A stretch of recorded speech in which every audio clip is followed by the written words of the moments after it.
ప్రత్యక్షంగా సునామీ యొక్క ప్రభావాన్ని చూసినటువంటి మత్స్యకారులు ఇక్కడ ఉన్నారు, వారితో మాట్లాడదాం. ఏమంటారు, నిజంగా ఏమనిపించింది ఆ రోజున, ఏం చేసి? అలా భయం పుట్టింది సార్. వచ్చేటప్పుడు ఫస్ట్ ఇలాగ వచ్చింది, వాటర్ అంతా డ్రై అయింది, ఇలాగ వచ్చింది, ఇంతవరకు వచ్చింది, మళ్ళీ డౌన్ అయింది, మళ్ళీ డౌన్ అయ్యి పైకి అలా వచ్చింది, గట్టి వాటర్ అంతా ఆగిసింది, మొత్తం అంతా ఖాళీ అయిపోయింది.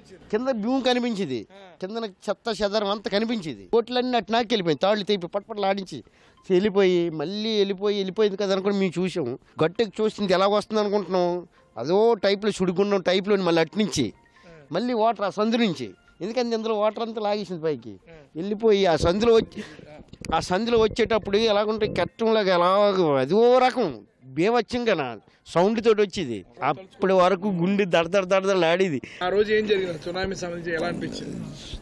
ఏమంటే ఇక దేశమే పోద్ది అనుకున్నామండి. ఇక ఇలా వచ్చేద్ది, చుట్టుకుపోద్ది, జనాలు మొత్తం ఇక కిందకి వెళ్ళిపోతారు, సముద్రం ఓడైపోద్ది, చుట్టూ ఉండి అనేసుకొని బగిలిపోయి పిల్లలతో సహా అందరూ కలబడి చచ్చిపోతాం అనేసి సగం మంది శివాచలం పారిపోవడం, ఆ కొండలు ఎక్కేసారు.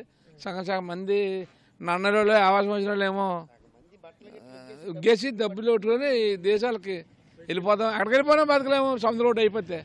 అలా భయం అలా కనిపించి ఆ విధంగా అలా చేసింది.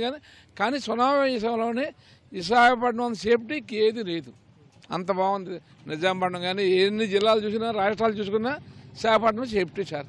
సునామీకి ప్రత్యక్ష సాక్ష్యం విశాఖపట్నంలోని గంగమ్మ తల్లి ఆలయం.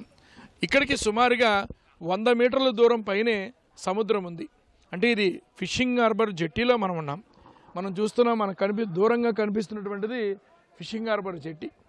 సునామీ సమయంలో ఆ సునామీ ప్రభావానికి 20 ఏళ్ల క్రితం వచ్చిన సునామీ ప్రభావానికి అక్కడ ఉన్నటువంటి సముద్ర నీరంతా ఇప్పుడు నేను నిలబడినటువంటి ఈ ప్రాంతం వరకు వచ్చింది. ఇదిగో మన కంటికి కనిపిస్తున్నటువంటి ఈ గంగమ్మ తల్లి ఆలయానికి సంబంధించినటువంటి ముఖ గర్భం వరకు వచ్చి ఇక్కడే ఆ సముద్ర నీరంతా ఆగింది. సునామీ తర్వాతే అమ్మవారిని ఇక్కడ గంగాదేవిగా ప్రతిష్ఠించారు. సునామీ లాంటి విపత్తుల నుంచి గంగపుత్రులుగా తమను కాపాడమని విశాఖలో ఉన్నటువంటి మత్స్యకారులంతా కలిసి నిర్మించినటువంటిది ఈ ఆలయం. సుమారుగా 20 ఏళ్ళు గడుస్తుంది.